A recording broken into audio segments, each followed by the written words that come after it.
बहुत समय पहले की बात है। हिमालय की तलहटी में बसा सुराजगढ़ नाम का एक राज्य था।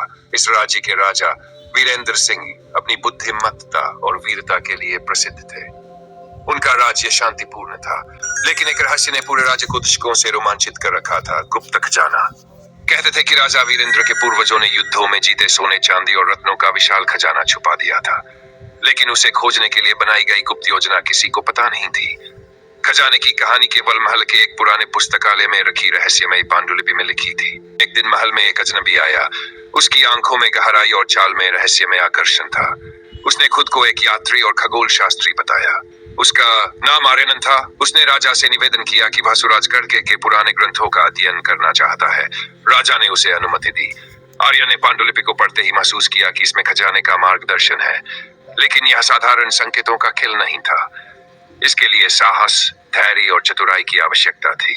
पहला संकेत पहले पृष्ठ पर लिखा था। सूरज की पहली किरण जहां नदी को चूमे वही खोजो प्राचीन पत्थर की शिला।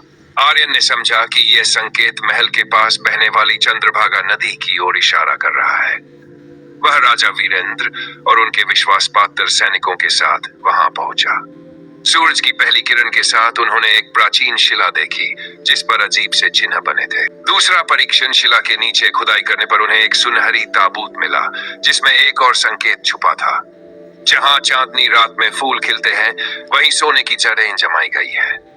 आर्यन को तुरंत समझ में आया कि यह संकेत राजमहल के बागीचे की ओर इशारा कर रहा है, लेकिन वहां पहुंचने पर उन्हें एक रहस्यमयी पहेली का सामना करना पड़ा। पहेली थी, दो दरवाजे, एक सच्चा और एक झूठा, पर सच्चाई केवल आवाज से मिलेगी। आर्यन ने बारीकी से दोनों दरवाजों पर कान लगाकर सुना। एक दरवाजे के पीछे बहते पानी की आवाज थी, जबकि दूसरे दरवाजे के पीछे सन्नाटा। उसने पानी की आवाज वाले दरवाजे को चुना और वह सही साबित हुआ। खजाने की खोज। दरवाजे के पीछे एक गुप्त सुरंग थी।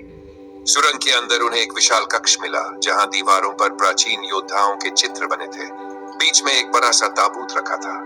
ताबूत खोलने पर वे दंग रह गए। वहां अनगिनत सोने, चांदी, हीरे जवाहरात और राजसी हथियार थे। लेकिन तभी कक्ष की छत हिलने लगी।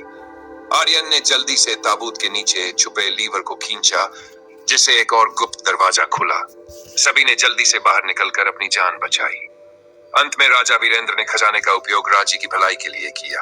आर्यन ने कहा, यह खजाना आपकी प्रजा के लिए है राजा साहब, लेकिन इसकी खोज ने मुझे जीवन का असली खजाना सिखाया, धैर्य, समझदारी और एकजुटता। आर्यन की विदाई के बाद सुराजगढ़ फिर से समृद्ध हो गया और गुप्त खजाने की यह कहानी पीढ़ी दर पीढ़ी सुनाई जाने लगी।